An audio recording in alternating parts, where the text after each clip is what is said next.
우리 함께 일어나 하나님의 말씀을 받겠습니다. 우리 함께 봉독하겠습니다. 세례를 받아 그리스도 예수와 하나가 된 우리는 모두 세례를 받을 때 그와 함께 죽었다는 것을 여러분은 알지 못합니까? 조금 있으면 세상이 나를 보지 못할 것이다. 그러나 너희는 나를 보게 될 것이다. 그것은 내가 살아있고 너희도 살아있을 것이기 때문이다. 바울이나 아볼로나 게바나 세상이나 삶이나 죽음이나 현재 것이나 장래의 것이나 모든 것이 다 여러분의 것입니다. 그리고 여러분은 그리스도의 것이요 그리스도는 하나님의 것입니다. 아멘. 예, 앉으시기 바랍니다. 오늘은 십자가와 우리의 첫 번째 시간입니다. 자, 헛되고 교만한 인생을 살면서도 모르는 것이 하나님을 대적하고 등진 인간의 실상이 아닌가 싶습니다. 자, 헛되다는 것은 무엇을 하든지 아무것도 얻지 못하고 공허하게 끝나는 삶을 의미합니다. 자, 하지만 인간의 교만은 그런 사실을 인정하지 않게 만듭니다. 자, 그러나 하나님은 그런 헛되고 교만한 인생을 살고 있던 저와 여러분을 그냥 내버려 두지 않으시고 십자가의 사랑으로 찾아와 주셨고 만나 주셨습니다. 돌아보면 모든 것이 은혜입니다. 그러므로 모든 그리스도인은 누구나 그리스도의 십자가가 서 있는 갈보리 언덕을 바라보지 않을 수 없습니다. 자, 십자가를 향하여 마음을 여는 자에게 성령님이 깨달음을 허락하는 순간 우리는 주님이 나를 위하여 죽으셨다는 진리를 알게 됩니다.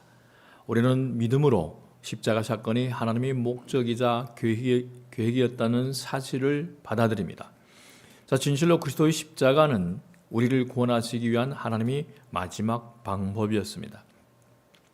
자, 우리가 이 사실을 깨닫는 순간 모든 것이 변합니다. 우리 삶 전체가 영향을 받기 시작합니다. 그래서 바울은 누구든지 그리스도 안에 있으면 그는 새로운 피조물입니다. 옛것은 지나갔습니다. 보십시오. 새 것이 되었습니다. 라고 했습니다. 자, 바울은 그리스도 안에라는 표현을 즐겨 사용합니다. 우리가 바울이 쓴 바울 서신들을 보게 되면 그리스도 안에라는 표현을 즐겨 사용합니다. 자, 그리스도 안에 있다는 것은 그분과 연합했다는 의미입니다. 요한일서 5장 11절부터 12절을 보면 그 증거는 이것이니 곧 하나님이 우리에게 영원한 생명을 주셨다는 것과 바로 이 생명은 그 아들 안에 있다는 것입니다. 자, 그 아들을 모시고 있는 사람은 생명을 가지고 있고, 자, 예수님이 마음에 있는 사람은 예수 생명을 가지고 있고, 하나님의 아들을 모시고 있지 않은 사람은 생명을 가지고 있지 않습니다. 라고 했습니다. 여러분 안에 내 마음속에 예수님이 계시는지 늘 점검해야 합니다. 자, 이 요한일서 5장 12절부터 12절의 말씀대로 그리스도와의 연합은 영생을 보증합니다. 그리스도의 십자가가 있어서 이 모든 것이 가능합니다. 십자가에서 우리 모든 죄를 담당해 주시고 삶 안에 부활하심으로 우리에게 영생의 문을 열어주시고 천국 소망을 안겨주신 우리 왕 되시는 예수님을 진정으로 우리가 구주와 왕으로 영접할 때 우리는 새롭게 됩니다. 죄인에서 그 순간 우리는 의인이 됩니다.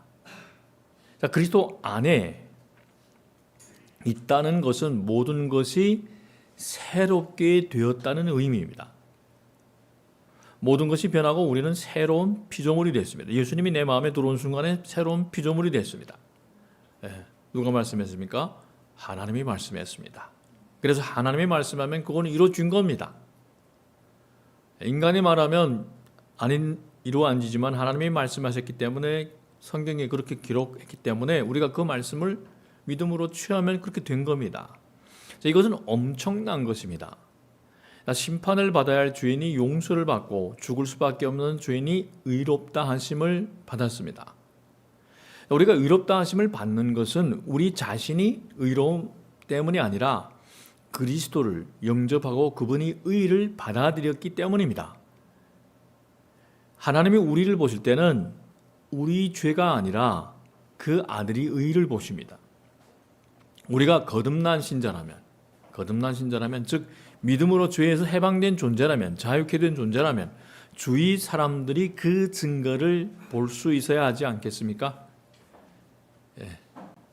자, 우리 삶을 지켜보는 것만으로도 하나님이 십자가를 통해 이루신 구원을 깨달을 수 있어야 하지 않겠느냐는 말입니다. 자, 교회 다니더니 달라졌어, 변했어.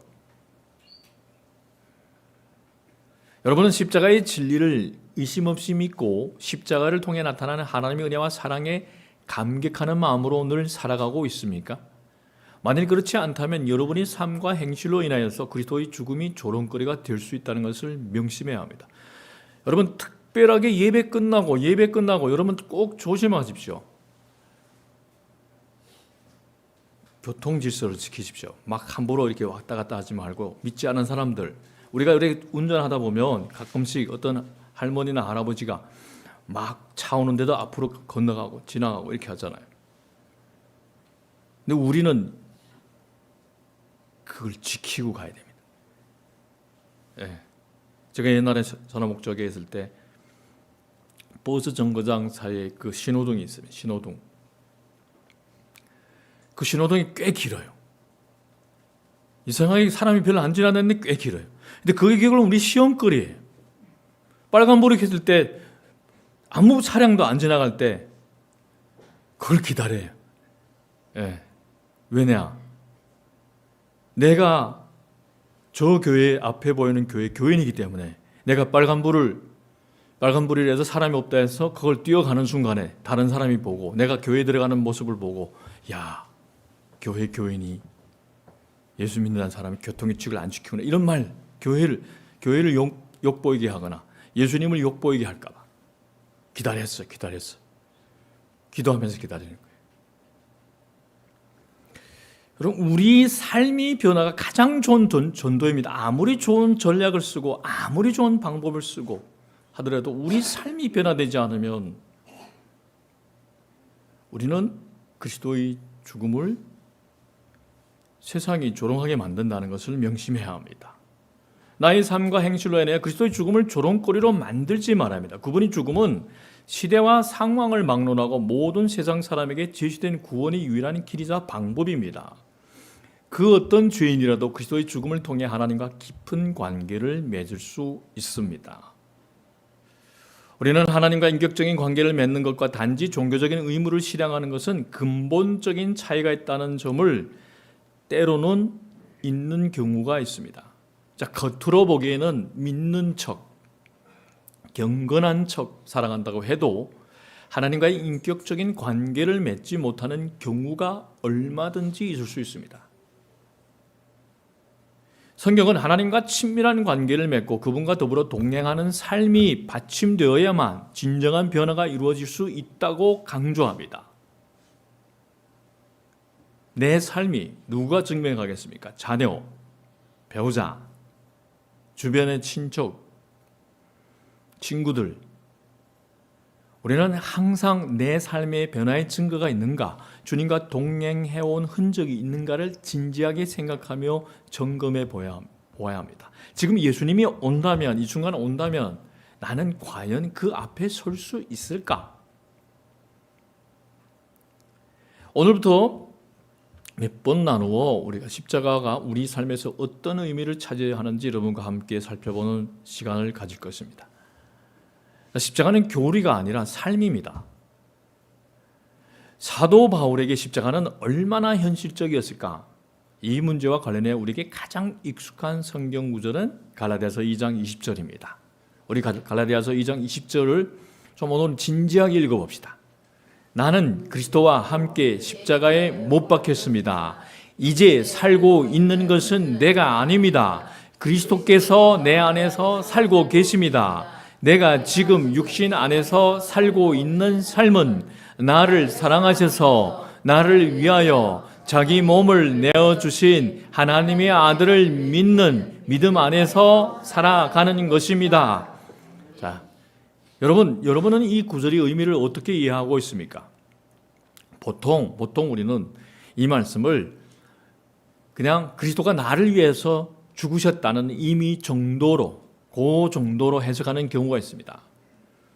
또 신학자들도 바울이 심정적으로 그리스도와 함께 십자가에 못 박힌 것처럼 표현한 것뿐이라는 식으로 논쟁을 합니다. 아무튼 지식이 많고 머리가 커지면 논쟁하기를 좋아해요. 삶은 받쳐 못 주지만은 입은 살아가지고, 하지만 십자가는 논의해야 할 교리가 아니라 삶으로 체험해야 할 현실입니다. 경험대제입니다. 그래 바울은 나는 그리스도와 함께 십자가에 못 박혔습니다 라고 말했습니다. 그는 다른 사람이 자기를 대신해 십자가에 못 박혔다고 하지 않았습니다. 그는 바로 자기 자신이 그리스도와 함께, 예수와 함께 십자가에 못 박혔다고 말했습니다. 자, 바울이 마음과 생각과 영혼은 온통 갈보리에 계신 주님께로 향했고 맞춰져 있었고, 그는 그곳에서 그분과 함께 십자가에 못 박혔습니다. 바울은 성령을 통해 자기를 대신해 죽으신 주님과 완전히 하나가 될 수 있었습니다. 바울은 십자가를 직접 경험했습니다. 그는 십자가를 바라볼 때마다 주님, 제가 그곳에 못 박혀야 했습니다 라고 부르짖었을 것입니다. 그때마다 주님은 그렇다, 나도 한다. 하지만 바울아, 너는 이 희생을 감당할 수 없단다. 오직 나만 할 수 있단다. 나는 이 고난을 피할 수 없다. 만일 그랬더라면 너는 결코 생명을 얻을 수 없었을 것이다. 바울아, 내가 너를 위해 피를 흘리지 않으면 너는 생명을 얻을 수 없다 라고 대답하셨을 것입니다. 자, 바울은 십자가의 체험을 피할 수 없었습니다. 그 경험은 그의 삶을 획기적으로 변화시켰습니다. 완전히 뒤집어 버렸습니다. 그것은 그를 위하여 희생의 대가를 치르신 주님께 지극히 합당한 태도였어요. 저도 굉장히 우리 10대 때 우리 그 영화, 홍콩의 그런 영화를 보면서 우리 그 의리, 10대 때는 진짜 의리를 달고 살았어요. 근데 세상 사람들이 의리는 한계가 있었어요. 의리를 지키려다 배신도 많이 당하고, 또 잡혀도 가고. 세상에는 의리가 있을까? 근데 어느 날 예수님을 소개받았어요. 예수님을 소개받고 성경을 읽었습니다. 복음서를. 근데 진짜 의리 있는 분은 이분이더라고.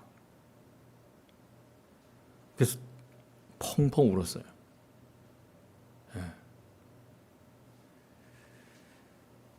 자, 그렇다면 나는 그리스도와 함께 십자가에 못 박혔습니다 라는 바울의 고백을 우리에게 어떻게 적용할 수 있을까요?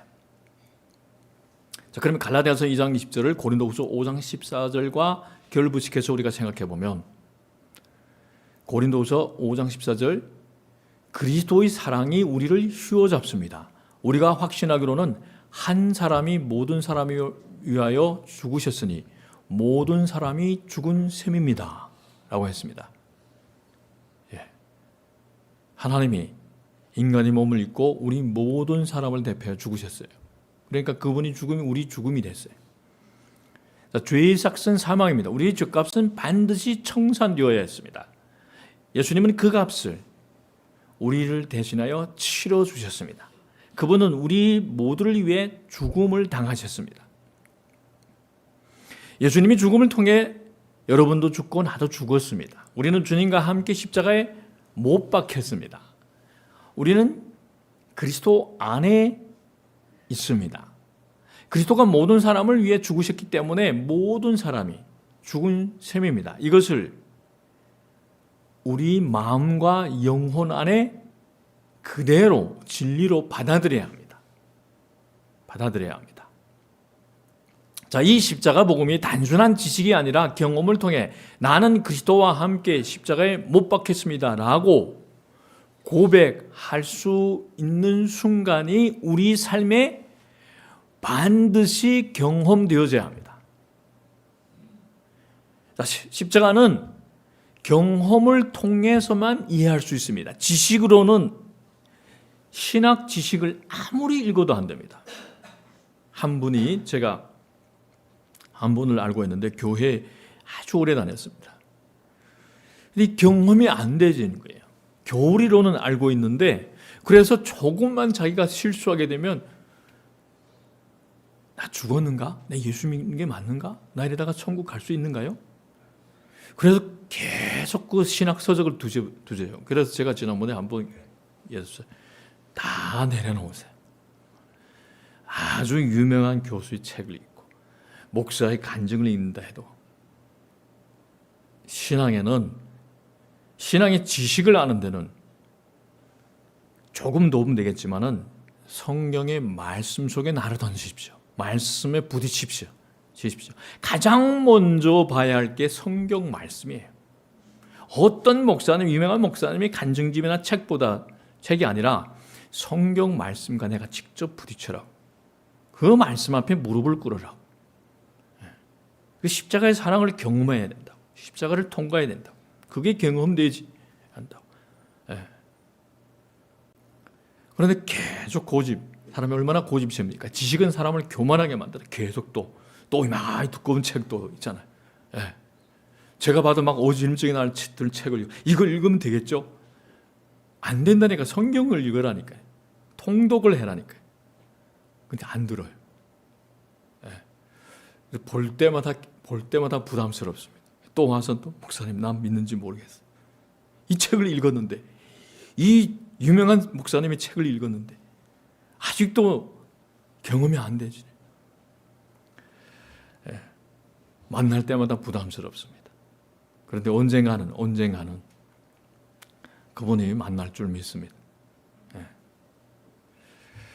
바울은 한 사람이 모든 사람을 위하여 죽으셨으니 모든 사람이 죽은 셈입니다 라고 말한 뒤에 그런데 그리스도께서 모든 사람을 위하여 죽으신 것은 이제부터는 살아있는 사람들이 자기 자신들을 위하여 살아가도록 하려는 것이 아니라 자기들을 위하여 죽으셨다가 살아나신 그분을 위하여 살아가도록 하려는 것입니다 는 말을 덧붙였습니다. 이 두 구절이 어떤 관계를 맺고 있는지 이해하시겠습니까? 그리스도가 모든 사람을 위해 죽으셨다면 그분과 함께 죽은 이들은 결코 자신을 위해 살아서는 안 된다는 겁니다. 이제는 내 중심적인 삶을 살아서는 안 된다는 거예요. 만일 십자가의 의미를 이해하고 십자가에 못 박히는 경험을 했다면 이전과 같이 불신자의 때와 같이 똑같은 삶을 유지해서는 안 된다는 겁니다. 우리는 더 이상 우리 자신이 아니라 그리스도를 위해 살아가야 합니다. 이와 같은 진리를 우리는 마음으로 이해할 뿐만 아니라 실제로 예수님과 함께 십자가에 못 박히는 경험을 해야 합니다. 그래야 우리 삶은 변화를 이룰 수 있습니다. 자, 십자가는 신자의 삶을 철저히 변화시킵니다. 그래서 잘 경험이 안 된다면 예전에는 우리는 보통 그 코스가 그랬어요. 그 순회선교단 다녀왔어요. 복음학교. 사역자들은 필수 코스였어요. 십자가 복음을 경험하는. 정한되면 때로는 그 순회선교단은 그 복음학교에 가는 것도 추천합니다. 물론 논쟁은 많지만 보수교단에서는 또 여러 가지로 지적하지만은 극단 보수는 좀 경계할 필요가 있습니다. 균형적인 보수가 돼야 됩니다. 우리는. 십자가는 신자의 삶을 철저히 변화시킵니다. 일단 십자가의 의미를 이해하면 이기적이고 자기중심적인 삶은 더 이상 불가능합니다. 저도 얼마나 이기적인 인간이었는지요. 예수님을 만나기 전에는 아들 하나로 태어났잖아요. 위로 누님 세 분이니까. 집에서 자기밖에 몰랐잖아요. 사랑을 독차지하고. 그런데 예수님을 만나니까 섬길 줄 알아요. 부모님을 공경하고 누님들을 존중하고 바울은 그리스도와 함께 십자가에 못 박힌 경험이 부활하신 그리스도의 내주하심과 능력과 통치를 경험하는 것과 밀접한 관련을 맺는다는 것을 잘 알고 있었습니다. 또 그는 십자가 뒤에 부활이 있다는 것을 알았습니다. 만일 여러분이 십자가를 아무런 능력도 없는 공허한 것으로 만들기를 원하지 않는다면, 십자가의 능력을 나타내는 삶을 살고자 한다면 하나님이 십자가를 통해 이루신 모든 것을 삶을 통해 구체화해야 합니다. 바울은 고린도후서에서 누구든지 과거에는 어떤 삶을 살았든지 누구든지 그리스도 안에 있으면 새로운 피조물, 새롭게 창조된, 삶의 모든 것이 새롭게 창조된, 새로워진 존재라고 말했습니다. 바울이 말한 새로움은 살아계신 그리스도의 현존 자체를 말합니다. 십자가를 경험할 때 우리 삶에는 새로운 역사가 일어납니다. 우리는 그리스도가 우리 안에 새 생명의 역사를 일으키도록 매일매일 허락해야 됩니다. 그리스도는 우리 죄를 깨끗하게 해주실 뿐 아니라 죄를 짓지 않게 보호하시며 죄를 이길 수 있게 해주십니다. 한 걸음 더 나아가 그리스도는 우리를 생명으로 충만하게 하십니다. 거룩한 삶은 온전하고 충만하신 예수 생명으로 가득합니다. 자, 그러면 여러분, 예수님을 모시고 살 때, 전도하러 나갈 때 요즘 세상 사람들이 하나님을 보여줘, 그럼 내가 믿을게 하잖아요. 그러면 나를 보십시오. 내 안에 계신 예수 그리스도를 보십시오. 그분을 만난 다음에 내 삶은 이렇게 변했습니다. 그분을 만나기 전에 나는 이런 삶을 살았는데 지금 그분을 만나고 그분과 동행하면서 나는 매일매일 이런 걸 경험하고 있습니까? 경험하고 있습니다. 말할 수 있잖아요. 그리스도는 우리 죄를 깨끗하게 해주실 뿐 아니라 죄를 짓지 않게 보호하시며 우리를 이길 수 있게 해주십니다. 그러니까 우리가 매일 믿음이 창시자요 완성자 되시는 예수님을 바라봐야 되잖아요. 그래야만이 그분 안에 거하고 그분을 따라가고 그분이 생명을 누릴 수 있는 거죠. 거룩한 삶은 온전하고 충만하신 예수 생명으로 가득합니다. 그것은 기쁨이 넘치는 삶이자 승리와 약속과 소망이 가득한 삶입니다. 그래서 예수 생명을 누리는 사람들은 절대 낙심해서 나는 안 돼요. 배운 게 없어서 나는 이제 나이가 있어서 이러지 않아요. 끊임없이 도전해. 끊임없이. 삶이 하루하루 새로우니까. 육신의 나이에 어떠한 환경과 조건에 눌리지 않고 매일 새롭게 창조적인 역사를 경험하며 도전하려고 합니다. 세상이 뭐래도 나는 주님을 만나는 그날까지, 마지막 날까지 창조적이고 도전적인 삶을 살 거야. 십자가의 길을 따라가면 이전에 보고 듣지 못한 일들을 계속 경험하게 됩니다. 새 생명을 가져다준 그리스도의 십자가는 현실 세계에서 살아가는 바울의 삶과 사역에 큰 영향을 미쳤습니다. 그래서 그는 이렇게 고백했습니다. 그런데 내게는 우리 주 예수 그리스도의 십자가 밖에는 자랑할 것이 아무것도 없습니다. 그리스도로 말미암아 내 쪽에서 보면 세상이 죽었고 세상 쪽에서 보면 내가 죽었습니다. 바울은 그리스도의 십자가를 본받는 삶을 살고자 했습니다. 바울과 주변 세상과의 관계도 그리스도의 십자가와 함께 못 박혔습니다. 여러분, 우리가 매일 눈치를 봐야 될 게 예수님이 눈치를 봐야 됩니다. 예수님이 나를 어떻게 보는가 하는데 주변 사람들이, 주변의 회사 사람들이, 직장 사람들이, 세상의 사람들이 우리를 어떻게 보는가는 중요하지 않습니다. 그는 세상의 매력이 신기루에 불과하다는 것, 잠깐뿐이라는 것을 잘 알고 있었습니다. 세상은 바울에게 아무런 매력이 없었어요. 예수님을 만났잖아요. 십자가를 통과했잖아요. 천국을 경험했잖아요. 그런 아무런 매력이 없어요. 왜냐하면 그가 세상에 대해 못 박혔기 때문입니다. 그는 세상이 볼 수 없는 것을 보았습니다. 그가 본 것은 예수 그리스도의 십자가 영광과 그것을 통해 주어내는 영광과 소망이었어요. 바울은 그리스도의 십자가만이 세상의 유일한 소망이라고 믿어 의심치 않았습니다. 그래서 그는 십자가의 능력을 전했습니다. 그는 우리는 십자가에 달리신 그리스도를 전합니다. 이 그리스도는 하나님이 능력이요 하나님이 지혜입니다 라고 말했습니다. 그는 그리스도가 자기를 보내셨다고 말하면서 그리스도께서는 복음을 전하라고 나를 보내셨습니다. 복음을 전하되 말이 지혜로 하지 않게 하셨습니다. 그것은 그리스도의 십자가가 헛되이 되지 않게 하시려는 것입니다 라고 강조했습니다. 자, 우리 말로 예수 믿어요, 예수 교회 가요, 복 받아요 이러지 말고 내 삶, 십자가를 경험한 내 삶, 뒤집어진 내 인생, 내 십자가를 지고 예수님을 따라가는 그 내 삶으로 전도해야 합니다. 바울은 다른 사람들이 보지 못했던 십자가의 능력을 깨달았습니다. 그는 십자가의 말씀이 고린도전서 1장 18절을 보면 십자가의 말씀이 멸망할 자들에게는 어리석은 것이지만 구원을 받는 사람인 우리에게는 하나님이 능력입니다 라고 했습니다.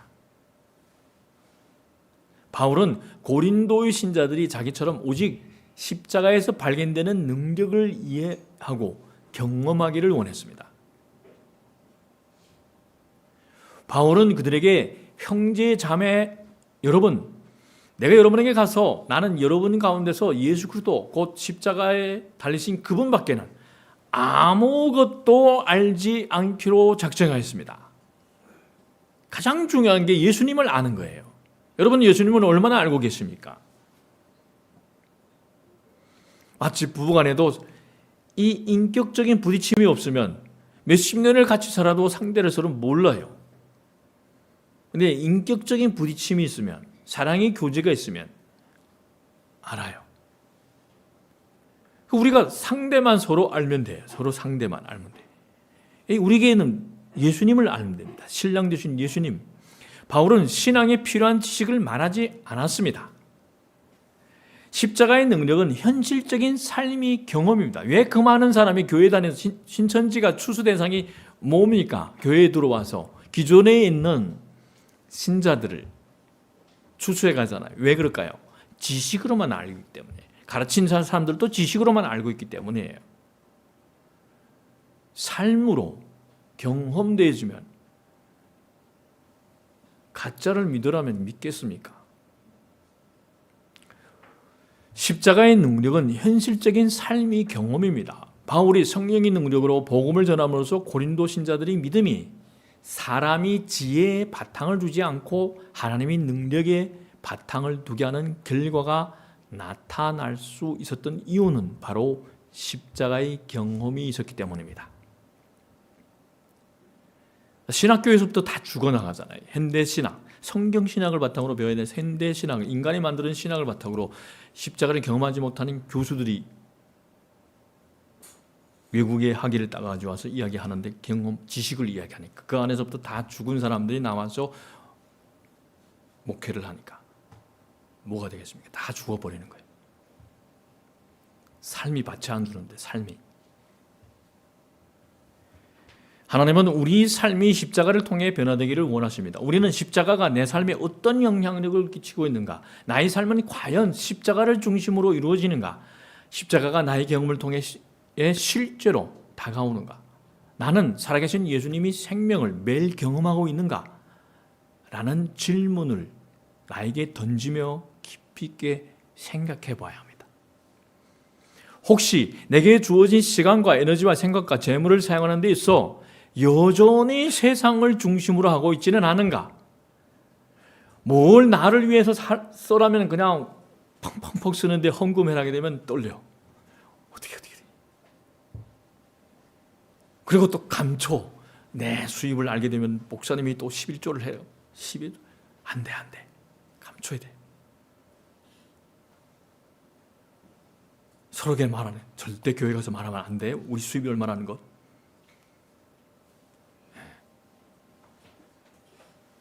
여러분, 성령이 감동을 무시하며 은혜를 무시하며 하나님의 역사를 거부함으로써 그리스도의 십자가가 아무런 영향을 미치지 못하는 삶을 살고 있지 않은지 진지한 질문을 던져보시기 바랍니다. 십자가의 진리와 그 의미를 깊이 생각하고자 할 때 간과할 수 없는 사실 가운데 하나는 십자가를 통해 상상을 초월하는 하나님의 풍성한 축복과 은혜를 받을 수 있다는 점입니다.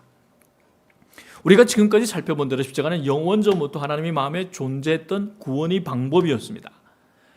영원전에 계획된 그리스도의 십자가는 우리에게 놀라운 축복을 가져다 줍니다. 그래서 바울은 로마서 8장 32절에서 이렇게 말합니다. 자기의 아들을, 자, 우리 함께 읽읍시다. 자기의 아들을 아끼지 않으시고 우리 모두를 위하여 내주신 분이 어찌 그 아들과 함께 모든 것을 우리에게 선물로 거저 주지 않으시겠습니까? 자, 이 바울이 고백 안에 십자가의 의미를 이해하는 바울이 또 다른 관점이 함축되어 있습니다. 녹여져 있습니다. 자, 모든 것이 주님 죽음에서 우리를 구원하신 어린 양이시오 성부 하나님이 아끼지 않고 내어주신 거룩하신 성자 하나님과 함께 우리에게 주어졌습니다. 십자가는 모든 신자에게 모든 것을 가능케 합니다.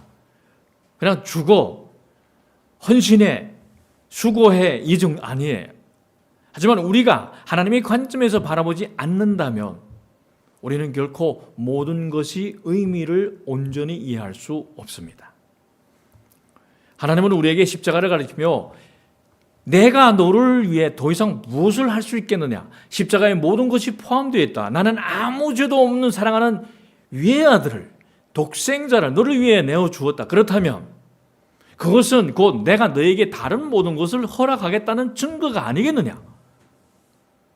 다시 말해 내가 내 죄를 위해 값없이 그리스도까지 내어주었다면 그 안에 다른 모든 것을 내게 베풀지 않겠느냐고 말씀하십니다. 그런데 우리는 죽어라 할까 봐 두려워해요. 주십시오, 복 주십시오 하는데 십자가에서 죽어라 하면 두려워해요. 사실 십자가를 통과하게 되면 부활의 영광을 누리며 하나님이 예비하신 축복을 더 많이 받는데 십자가는 하나님과의 관계 안에서 이루어지는 다른 모든 것을 규정할 뿐만 아니라 하나님과의 관계 안에서 무엇이든지 가능케 해줍니다. 바울이 오직 십자가의 말씀, 십자가의 도만을 그토록 열정적으로 전파했던 이유가 바로 이것을 깨달았기 때문입니다. 그는 다른 메시지가 필요하지 않았습니다. 십자가에 못 박히신 그리스도의 진리 안에 우리가 진정으로 필요한 모든 것이 담겨 있다는 것을 그는 알았어요. 그래서 계속 이걸 호소한 거예요. 바울은 그리스도의 십자가가 우리를 대신해 이루어놓는 엄청난 이 축복을 모든 신자가 깨닫게 되기를 진정으로 원했습니다. 그 축복은 너무나 분명한 것이 없기 때문에 바울은 복음을 위해 기꺼이 모든 것을 감수할 수 있었습니다. 자, 신약 성경은 하나님으로부터 우리에게 주어지는 모든 것들은 모두 그리스도의 십자가를 통해 우리 소유가 된다고 말합니다. 자, 바울은 에베소서의 서두에서 하나님께서 그리스도 안에서 하늘에 속한 온갖 신령한 복을 모든 것, 모든 복 우리에게 주셨습니다라고 했습니다. 자, 바울의 말을 우리가 주의 깊게 살펴보면 그는 완료 시제를 사용했습니다. 이미 줬다는 거예요, 모든 거. 이는 하나님의 축복이 이미 우리에게 주어졌다. 하나님의 축복은 이미 이루어졌습니다. 그 안에는 온갖 신령한 복이 포함됩니다. 하나님이 우리를 위해 하실 수 있는 모든 것, 즉 삶의 모든 영역에서 이루어지는 하나님의 축복이 그리스도 안에서 이미 우리 것이 되었습니다. 그런데 자꾸 달래. 이미 줬어요. 보지 못해요. 왜냐하면 영적인 눈이 십자가를 통과하지 않았기 때문에 보지 못해. 지금 복이 여기에 쌓아져 있는데 주세요. 바울이 말하는 온갖 신령한 복은 지금 이곳에서 역사하는 성령을 통해서 주어지는 축복, 즉 하나님의 임재와 능력에 따라 주어지는 현실적인 축복도 염두에 두고 있습니다. 하나님은 우리를 위해 모든 축복을 제공해 주셨습니다. 그래서 에베소서 1장 4절에는 하나님은 세상 창조 전에 그리스도 안에서 우리를 택하시고 사랑해 주셔서 하나님 앞에서 거룩하고 흠이 없는 사람이 되게 하셨습니다. 라는 바울의 말이 암시대로 이 놀라운 축복에는 십자가의 축복이 포함됩니다. 하나님은 창세 전에 우리를 흠없고 거룩한 존재로 만들 계획을 세우셨습니다. 십자가 없이는 그리스도의 흠이 없는 거룩한 성품을 그런데 공유할 수 없습니다. 모든 것을 알고 계신 하나님은 우리가 죄를 지어 그분의 영광에 이르지 못하리라는 것을 영원전에 미리 아셨습니다. 아울러 하나님은 세상이 창조되기 전에 죄인이 그리스도 안에서 이렇게 될 수 있는 길을 미리 마련해 두셨습니다. 하나님은 인간에게 선택의 자유를 허락하셨습니다. 그런데 인간은 그 자유로 결국 죄를 선택하고 말았죠.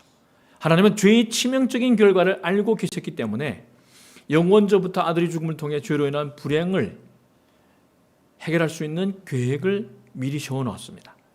하나님의 계획과 목적은 단지 용서만이 아니라 거룩하고 의로운 축복을 무한히 베푸시는 데 있었습니다. 그래서 바울은 골로새서 2장 9절부터 10절에서 그리스도 안에 온갖 충만한 신성이 몸이 되어 머물고 계십니다. 여러분도 그분 안에서 충만함을 받았습니다. 그리스도는 모든 통치와 권세의 머리이십니다. 라고 했습니다. 자, 우리는 그리스도와 연합함으로써 온전해졌습니다. 연합해야 온전해질 수 있습니다. 우리는 종종 내게 아직도 부족한 것이 많다라고 부정적인 생각에 휘둘릴 때가 많습니다. 십자가를 바라 안 보니까, 예수님을 바라 안 보니까. 이런 부정적인 태도는 믿음이 문제입니다. 내가 부정적인 이런 생각이 휘둘릴 때는 내가 십자가를 바라보지 않구나, 예수님을 바라보지 않구나 라고 경계해야 됩니다. 이런 부정적인 태도는 하나님의 십자가를 통해 이루시겠다고 말씀하신 모든 것을 이미 다 이루셨다는 사실을 이해하지 못하는 데서 비롯합니다. 하나님이 십자가를 통해 우리를 완전하게 하셨다는 것을 알고 있으면서도 그 사실을 외면하고 육체에 이끌려 살아간다면 이는 하나님을 크게 욕보이게 하는 겁니다. 하나님은 우리에게 필요한 모든 것을 공급해 주셨을 뿐만 아니라 그리스도와 십자가를 통해 확증된 약속을 보장하십니다. 하지만 우리는 종종 어쩔 수 없다는 핑계로 죄의 본성에 머물러 할 때가 많습니다. 먹고 살 수밖에 없잖아요. 이러면 잘리잖아요. 우리는 인간은 본래 그렇게 생겨 먹었다는 식으로 합리화하며 행동하곤 합니다. 그런 태도는 하나님의 약속을 폐하는 행위나 다름없습니다. 우리는 하나님이 우리를 위해 행하신 모든 일을 인정하고 그것을 잘 활용해야 합니다. 하나님이 공급해 주신 것을 모두 받아들이고 그것을 이해하고 활용할 수 있는 지혜를 구하십시오. 여러분, 우리는 하나님의 모든 것이 우리 삶에 어떤 의미가 있는지 꼭 알아야 합니다.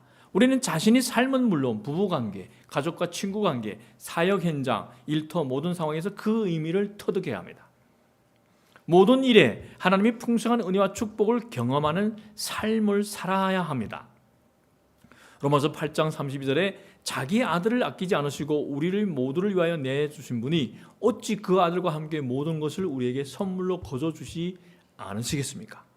하나님을 사랑하는 사람들, 곧 하나님의 뜻대로 부르심을 받은 사람들에게는 모든 일이 서로 협력해서 선을 이룬다는 것을 우리는 압니다. 하나님이 모든 것은 우리 삶을 구성하는 모든 상황을 포함합니다. 고통스러운 경험도 예외가 아닙니다. 하나님이 고통스러운 상황에서 선한 결과가 나오도록 역사하실 때도 십자가는 핵심 역할을 합니다. 하나님은 우리가 모든 상황을 십자가 앞에서 생각하기를 원하십니다. 그렇지 않으면 부부관계, 가정생활, 건강, 사역, 재정 같은 분야에서 어려움이 찾아올 때마다 하나님이 사랑을 의심하면서 하나님 사랑해 주신 게 맞죠? 하나님 정말 날 사랑해? 그러면 왜 이런 일이 내게 일어나지? 라고 불만을 할 수밖에 없습니다. 그 십자가 안에서 앞에서 문제를 생각해 보란 말이에요. 왜 상황이 생겨났는지. 하지만 하나님은 너를 향한 나의 사랑은 상황에 따라 달라지지 않는다. 나는 내 외아들을 희생시킴으로써 너를 사랑하는 내 마음을 이미 보여주었어. 아무리 어렵고 혼란스러운 상황이 닥친다고 해도 그러한 나의 사랑은 절대로 흔들리지 않고 변하지 않아 라고 대답하십니다. 십자가가 그것을 증명해 줍니다. 하나님의 사랑은 얼마나 놀랍습니까? 하나님은 구원을 계획하시고 그 외아들 예수를 통해 그 계획을 이루셨습니다. 그로 인한 모든 축복이 이제 여러분과 저희 것입니다. 아멘. 우리가 매일 자기 십자가를 지고 예수님을 따르려고 하면 성령은 하나님이 그리스도의 십자가를 통해 예배하신 축복을 구할 수 있게 역사하십니다. 우리는 어떻게 기도해야 할지도 알지 못할 때 무엇을 구해야 할지를 성령님이 알려주십니다. 자, 그러면 하나님의 창고에는 어떤 선물이 있을까? 한마디로 하나님의 선물은 우리 상상을 초월합니다.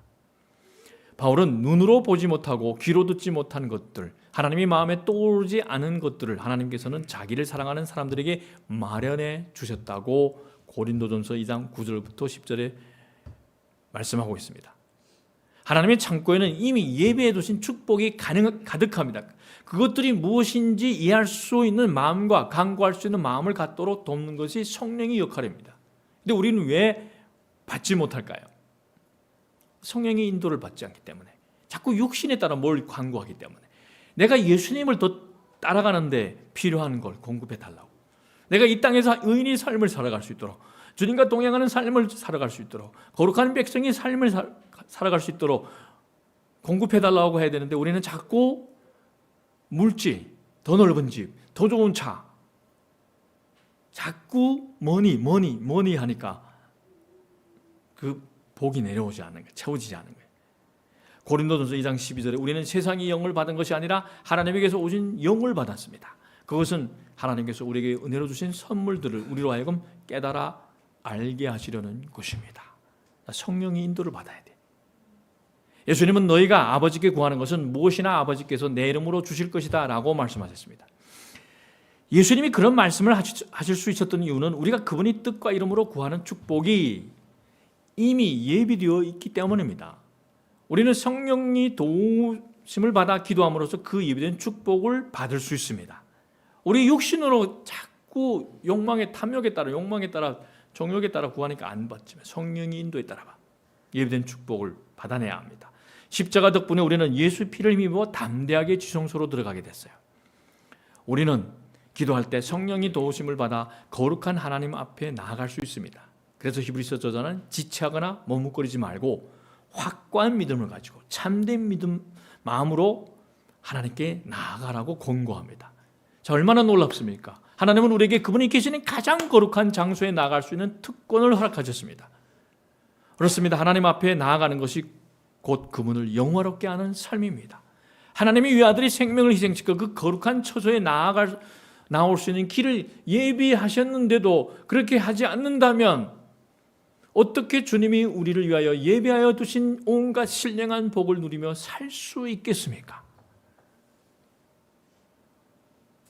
매일 자신이 십자가를 지고 예수님을 따라가며 성령님이 인도하심에 따라 구하며 아버지 하나님께서 우리를 위하여 예배해 두신 온갖 신령한 그 축복을 때에 따라 누리며 어디로 가든지 축복이 통로가 되어 주님께 영광 돌리는 전하는 교회 여러분이 되시기를 주님 이름으로 축복합니다. 아멘. 1절 하겠습니다.